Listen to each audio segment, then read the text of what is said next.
All right, everyone. Thank you so much for coming on the show Thank and you. welcome to Grue. You. Nice. Definitely. So the first question I want to start asking is actually for Kevin and Kate. Look, Uh, I know you both are married, and what inspired you to want to like write and make and star in this film? Star in it was to save money, because we're pretty cheap actors to negotiate with. I think I took all the acting We money, did. Yeah. right? Yeah. Scott's a pain, you know. Scott was most of the budget as well. Mhm, mhm. Yeah, I think we just really like, we like working together. I know as Mhm. simple as that sounds, but we kind of got together when we were working on the same play, and a lot of our ambitions have always been aligned. So we've worked together a lot, and even just as actors too, doing self tapes together and stuff like that. So yeah, we've always worked together and collaborated. So it was pretty it was pretty easy. We're divorced now, but it was really easy. Tragically. Time going. Sharing the house, you know. Roommates at this point. Yeah. No, but the actual story itself, we knew we had been actors kind of doing our own thing for a while, and we had missed working with our friends and working with people we enjoyed, and we kind of were sick of like waiting for projects that we were excited about. And so we just thought, why don't we do something ourselves? And so we made a proof of concept that we funded ourselves. And that was about 20 minutes long. And then we used that short film as a proof of concept to get funding for the feature, which is a bigger version. Oh wow, okay. And Scott, like how did you get to be part of this? Like how'd you get cast as the lead? Yeah. Well, I met Kevin doing a movie in Utah about, I don't know, like a year before we ended up doing the short. Got Hmm. along. He asked me if I want to be involved in the short up in his hometown, which, was an awesome experience. And then yeah, so that's how we got involved. And then, we just kept going, did the feature. I make the joke every time we're gonna do the video game next. Kate Did and you Kevin have guys? heard that so many times. I It's still so think it's funny. funny. It's It's one so that gets funny. funnier. It gets funnier. He's never heard that joke before. And Okie video game. It's gonna be Atari. It's gonna be 8-bit. So Oh it's Yeah. wow, wow, massive you're cartridge. you're Yeah. going all the way back. Joystick. Yeah. And Kevin and Kate again. Like I love the shots. Like the scenery of the movie looks really good. Like all the shots, the scenery, and I love the small town too. And where was everything shot at? Yeah, so that was shot in Illinois. It was a little bit outside of the city, around DeKalb, Illinois. And so originally it was written to be Northern California, which is kind of north of Sacramento, where he's from, which is very much looks like Oklahoma. Yeah. And when we started working with Chicago Media Angels, our producers, they offered maybe Illinois as an option. And so we looked, and I'm from Chicago, and we met in Chicago. So it was a no-brainer. People don't know that Illinois has everything. It's got forests and it's got cornfields right outside the city. It's got this amazing city itself. And I mean, it's got everything. So we are, I'm a little biased, but Illinois, everyone should shoot in Illinois. It looks like it could be anywhere, which is what we were going for. Okay, yeah, I never knew that. Like, I'm definitely gonna try to visit there then. Thank you. Visit Illinois. Brought to you by the Dot Illinois Chamber of org. Tourism board. Mhm. and Scott, like I love like how the film starts with Louie and like when he's riding in the car and he's looking out and sees Mhm. and he's coming back to that town again and he Yeah. sees all these buildings and you could see like the smile on his face like everything looks happy and fa fa fa familiar to him. Mhm. And how was that scene like to shoot and like the facial expressions and all that? Well, I mean, you know, what's funny is like the town for him, I think, has a very different feeling, you know, Mhm. than what it might probably really is to him. You know, I think for him, it's like, oh, this is where he gets all his material for his book, and I think Yeah. there's like a a level of I want to say pride and joy, even though, you know, he doesn't necessarily paint it in the best light. So there's a bit of a conflicting emotion there, I think. But yeah, that scene was great. I mean, did we shoot that first, you guys? That felt like one of the earliest Yeah, stuff we shot, right? And did we we actually use started some of with the footage from the short in yeah, that? Yeah, Oh, footage from the yeah, short is snuck in there too. Yeah. yeah, exactly. Yeah, it was. I mean, it was great. It's my job. You know, it's fun. It's easy. yeah, definitely. Yeah. And the next question is for all three. It is, you know, Louis, like you were saying, Louis made money off of writing about certain people in the town and everything, and he kind of doesn't know like if they're actually welcoming him back or if they have a hidden agenda towards him because of all the money he's been making off of them.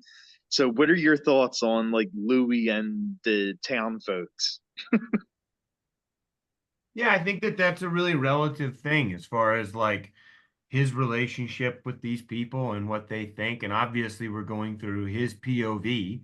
So, as far as what he thinks about these people, it seems to almost kind of change as the movie goes along. At first, he's very wistful and, kind of longs for that kind of connection. He can't seem to Mhm. make that connection. And then he seems to kind of reject it all over again to try and get away from these people. And he sees them as, like he calls them Okies, which is something I think is a big theme in the movie of when he finally refers to them as Okies, yet he himself comes from here. So he has taken himself out of this completely as far as like identifying as one of them. I'm better than all of you. I am not this label. So and that's a term like redneck and whatnot that I grew up with that was used as ownership as Yeah. your identity, but also relatively could be used as like a classification for someone being trashy.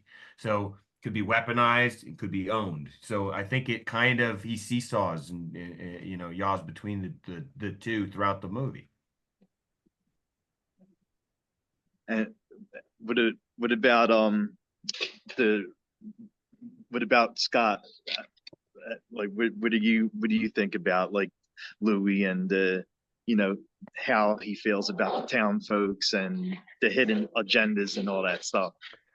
I think he's expecting the town folk to praise him for the way, you know, he's brought them into life, you know, and I think he's shocked every time that, you know, that they don't understand what he was trying to do. You know, there's that scene with Kevin where he's just like, I love the books. I think they're great. I love how you shit on everybody. And he's like, that's okay. Well, thank you for the compliment, but that's not what I'm trying to do. You know what I mean? Like, I think he's frustrated that his view of his home is not being understood. Yeah, yeah, Yeah. definitely. And this is for all three again. Like, is there a certain scene, of course, without giving a lot away, is there a certain scene that you all had the most fun with, the most fun shooting? I mean, I feel like we had a really good time at the racetrack. Um, that was that was something that we took from the short that I mean, we shot it for the short, but then we shot it again for the feature. That was actually our last day of shooting. And I think it was Oh wow. that was a fun day. I mean, I think I personally liked there was something every day that we shot that I was so excited to do that I've been looking forward to doing. So for me, it was like we had some really long, hard days, Mhm. but there was a lot of joy, I thought, on set, and we were really all happy to be there, I think. Um, yeah, I think that there was really a lot to enjoy. I think we had a pretty good time. This is what happens when you work with your friends, you know what I mean? Well, Like yeah, that's you just true. hire your friends and then you have a great time doing anything. Yeah, all the stuff that was the most difficult seems the most memorable at the same time. Um, Hmm. the fair was so much fun and also was really stressful because there were so many literally moving pieces to Mhm. it. Yeah. Getting our DP Wojtek finding the right place for when that scrambler comes by and Scott, you know, was kind of thrown and then, you know, thrown back. It was so you know, particular, but man, it was fun when we were doing it. So yeah, there were several surreal moments like that. The races were one too. I was going to say that the football field was a memorable one for me because it was just all of us hanging out in the grass playing with each other. You know, like it was just super fun. And then you know, but for me, like you were going to say, Kate, that this was just all a bunch of friends hanging out. That's what it felt like because we were all staying in the same hotel. So we would all get up in the morning, go down to the lobby, have coffee, chat about the day, then go into work, come back home, watch dailies at night. You know, like it just felt like I know it was super fun and just the fact that like, you know, a lot of times when you're on a production, it can feel very isolating. Everyone's doing their own thing, and this really felt like a huge collaborative effort by a bunch of friends that had the same vision. Oh wow, okay. And I know a lot of people when they have to go and do roles, like they have a song list that they make for the role that they're playing. Like, did you three have any set song lists that you like to listen into on set? Maybe not. Mine was the rap. The rap that you guys gave me was the only song I listened to that whole time because I had to learn it. I had no time for any other song. I think we like we definitely when I was storyboarding the movie and when Kevin was writing the movie, we have very specific playlists for every movie that I make. I have like a very specific long playlist that helps me get into kind of the brain space of the film. So we had like and I still listen to it sometimes. We have like a very specific playlist that had like, you know, country songs on it, but it has modern songs on it, but then it also has lots of scores on there from different movies that we love. And David Wingo is one of them. That we have a bunch of David Wingo score stuff on there, and Nick Cave, and so we do. I mean, I love listening to music as part of the whole. I think when I wrote, I had a playlist that was mostly like a lot of 70s Southern rock, like a lot of and stuff. But then it's tough because then you kind of I'm careful to listen to too much score, because if you listen to score, it can make you feel like the assassination of Jesse James was a good score one, but at the same time, you can start to really feel yourself a little bit. You're like, wow, this is really impactful. You're like, no, actually, the songs are really good. Yeah, you have to be careful. Yeah. And you mentioned score. Like, how did you both know the kind of sound that you wanted for the movie, like the score and the music you wanted to play for like the certain scenes? Great question. Score is like, for me, I feel like as a non-musician, like score is one of the most important things that you like, the most important tool that you wield as a director, as a filmmaker. There is, what you realize is that there are, you know, there's a visual language that goes with filmmaking, and there's also like an emotional connection that you have as you're watching characters talk and you're listening. But there's a score has a way of immediately hitting into emotions, and it can completely affect how your scene is being received. And so there was a lot that we did once the movie was finished. There was a lot that we did to use the score in order to push certain themes or push certain feelings or tones. So we Michael Cronin was our composer. He is brilliant. And I basically brought him a bunch of, you know, other comps from other movies that I loved. I loved taking things from other movies, and so I brought him a lot of that stuff, and I just said, like, this is what we need, something tonal, something that feels a little like a stomach ache when you're listening to it, that helps bring that tension into the movie itself, because the movie looks so kind of like bucolic and epic and pretty, that we needed the score to kind of ground us in the dirt a little. And he just took it and ran with it, and he's so talented. So it was more than I could have hoped for sure. Oh, wow. Nice. Yeah. And were there any funny or cool stories from the set, from working on the set? No. Scott's a huge prankster. Yeah, I did like a little Jared Leto Joker thing. I was just putting dead mice in condoms and stuff. And I just did the usual set stuff. you know. Cool Hell's stuff. so and We had so. to get HR coming down. It was really strange. Get Um, HR. Yeah. I'll tell you one weird thing that happened. We had a stray cat wander Oh. onto our set one day. Oh, that's We great. were shooting in the middle of a cornfield, and this Uh-huh. all of a sudden we hear this like little sound, and a tiny little kitten came, and it had no family, we don't think, and there was no other cats around. There was nothing around. It was the middle of the night, and we literally it climbed on top of our camera, our camera equipment, and just sat there. And Yeah. this tiny little kitten.